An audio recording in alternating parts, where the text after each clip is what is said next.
8 концессийн асуудал яригдж байгаа. Энэ 8 концессийн асуудлаар Монгол Ардын нам өөрсдөө ажил хийх гаргаж энэ дээр дүгнэлт гаргаснаа Монгол Ардын намын их хурлын гишүүн одоо өчигдөр бидэнд авчирч өгсөн. Гэхдээ энэ дээр юу гэж тайлбартай авчирч өгсөн бэ гэхээр ер нь улс орон даяар хулгай зэлгээ бол цагаандаа гарлаа. Тэгээ бас Ардын намын сонгогдсон 65 хонь хурган дотор бас их орноо боддог ганц нэг хүн байдагт бид нар бас баяртай байгаа. Тэгээд энэ концесситай холбогдуулж одоо Ардын намын өөрийнх нь гаргасан дүгнэлт юу болсон байна вэ гэдэг талаар би таах өнөөдөр бас мэдээлэл өгөх ирсэн хамгийн гол нь. Нийтдээ мэдж байгаа 8 шиг концессийн асуудал байгаа. Нийт одоо төсөлт өртгөн 807 тэрбум төгрөгийн асуудал байгаа байхгүй. 807 тэрбумтай холбоотой асуудал байна. За хамгийн гол дүгнэлт нь 2018 оны төсвийн жил хүртэл барих шилжүүлэх төрлийн концессийн гэрээ байгуулахыг хориглох тухай тогтоолоо Эрдэнэтийн засгийн газар 5 сарын дараа өөрчилж 2020 оны хүртэл төсөвт хүндрэл учруулахгүй нэрийн дор дахин барин шилжүүлэх концессийн гэрээ байгуулах боломжийг бий болгожээ гэдэг дүгнэлтийг хийсэн байна.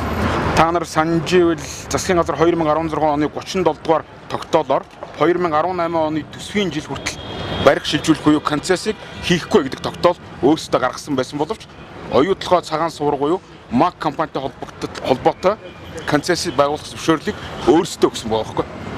Юу гэсэн үг вэ гэхээр 5 сарын өмнө өөрсдөө концесси хийхийг бүрэн хориглож ирсэн бол 5 сарын дараа өөрсдөө тэр одоо өөрсдийнхөө тогтоолыг зөрчиод МАК компанитай гэрээ хийсэн байгаа нь одоо энэ өөрсдийнх нь хийсэн энэ тогтоолоор батлагдчихэ. Дараагийн нэг асуудал юу байна вэ гэхээр дээрх турсан концессиуд дээр цэвэр бүгдийн Америк доллараар гэрээ хийхээр тусгасан байна.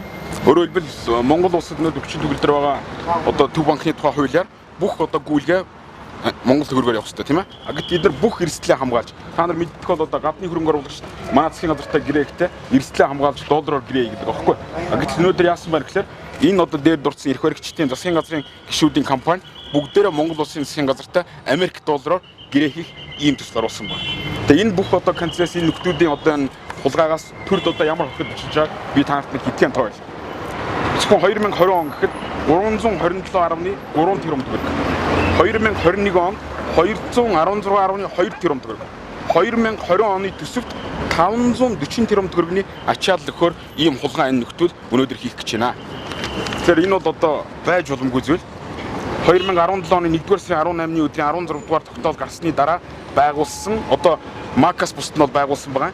Харин МАК компанитай уг тогтоол гарахаас өмнө буюу 1-р сарын 12-ны өдөр байгуулсан байгаа байхгүй. 1-р сарын 12-ны өдөр МАК-тай гэрээ байгуулчаад 18-ны өдөр гэрээгээ зөвхөн МАК гэж компани зориулж өөрчилсөн байгаа. Тэгэхээр өнөөдөр энэ засгийн газар Монгол улсын засгийн газар руу МАК гэж компани засгийн газар руу гэж асуугаад байдгийн хариулт нь энэ байна. Хариулт нь юу вэ гэхээр энэ бол Монгол улсын засгийн газар Эрдэнэт гэдэг ерөнхий сайдын засгийн газар биш МАК гэж хувийн компани засгийн газар байгуулагчдын баталгаа нь энэ байхгүй. Тэгээ би бас урд нь хэвлэлийн урдаар та бүхэнд үзүүлж ирсэн. Ерөнхий сайд байгаа Эрдэнэт гэж нөхөр одоо энэ байна. Иргэний үнэлэх нь манай камер харагдаж байгаа бах та. Доор номтой баяр гэж нөхдүүд байна. Эдгээр бол бие биендээ энэ Lexus 570 гэдэг машин бэлгэлсэн ийм гэрээг бас би та нарт урд нь харуулж ирсэн. Гэхдээ яг энэ дээр нэг 150 сая төгрөг зүгээр үнийн худлаа тавьсан байгаа. Тэгэхээр энэ бүхэн одоо яаж ийнө гэхээр би бас харин Монгол Ардын намын энийг өгсөн гишүүн энэ бүх телевизүүдээр хараад дамжуулаад бас баярлаа гэж хэлмээр байна. Ер нь бас энэ 65 хүн дотроос улс эх орноо боддог ганц ч гэсэн ийм хүн байгаад баяртай байна. Тэгээ нийт сүүлчтэй хандж уриалахад энд бол одоо энэ хулгай зилгээ гэдэг юм бол улаан цагаандаа гарч байгаагийн баталгаа энэ багхгүй.